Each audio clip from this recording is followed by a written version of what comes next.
I used to be happy with a MacBook Air. That laptop was once the benchmark for balancing power, portability, price, and epic battery life. But its design and display haven't changed for 6 long years now, and those years have started to show. What used to be the best mobile computer in the world is now an outdated relic. It's time for an heir to the Air, and this is it, the $1499 MacBook Pro 13-inch without a touch bar. It's the thinnest and lightest MacBook Pro that Apple has ever made, and at first blush it looks like everything that Air users have been asking for. A much nicer display and much better specs without any sacrifice of portability. But what Apple has created here isn't really a MacBook Air or a MacBook Pro as we've known them for so long.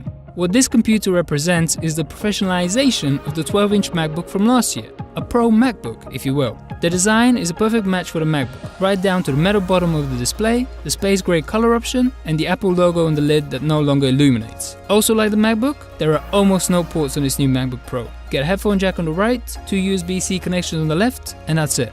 This is the most drastic change Apple's made to its Mac computers in a long time, and it leads to a ton of compromises. Want to offload pictures from your camera? There's no SD card slot, so you need a dongle. Want to back up your data to an external hard drive? You need either an adapter or a whole new drive. Hell, even plugging in an iPhone requires a new cable or adapter. Yes, okay, the new ports support Thunderbolt 3, which has a gajillion gigabits of bandwidth, but that's the tech of the future, not the present. The MagSafe charger is another victim of the USB-C revolution, with its handy magnetic latching being replaced by a stiff connector. It's much harder to attach and detach and doesn't have an LED status light. If you can get over the shock of losing every useful port on your laptop, and I'm still not sure that I can, this new MacBook Pro is a classic work of aluminum art from Apple.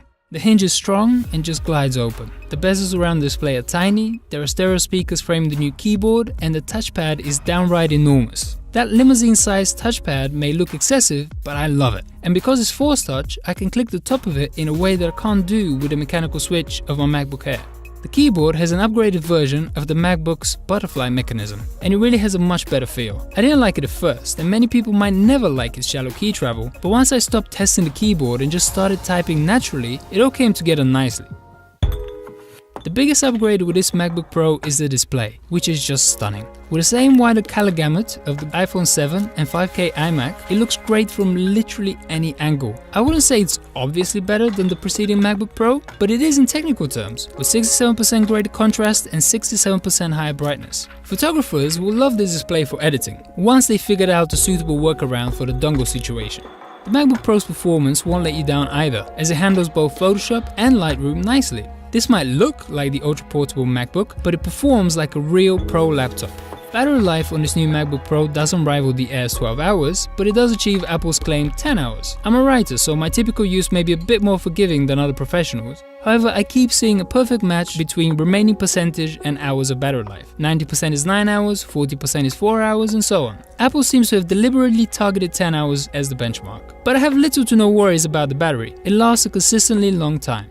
As new and future-facing as this MacBook may be, it embodies a lot of familiar Apple strengths. Great industrial design and touchpad ergonomics, reliable performance and solid battery life. But it's also taken away user-friendly features like the SD card slot, USB ports and the MagSafe charger. With Windows rivals catching up fast and this new laptop costing $1499 as a starting price, I'm inclined to give Dell, Lenovo and Razer a shot before deciding on my MacBook Air upgrade. If you're determined to stick with macOS, this new MacBook Pro is the obvious and easy choice for a step up from the Air. It's also much better and more powerful than the $1299 MacBook. But even if all that existed were Apple laptops, there's still the temptation of the more expensive MacBook Pro with a touch bar, which actually has something unique about it.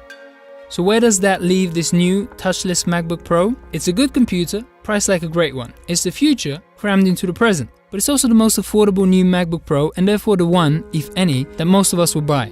As such, it's a beautifully designed, very thin and light, unibody slab of Apple branded compromise.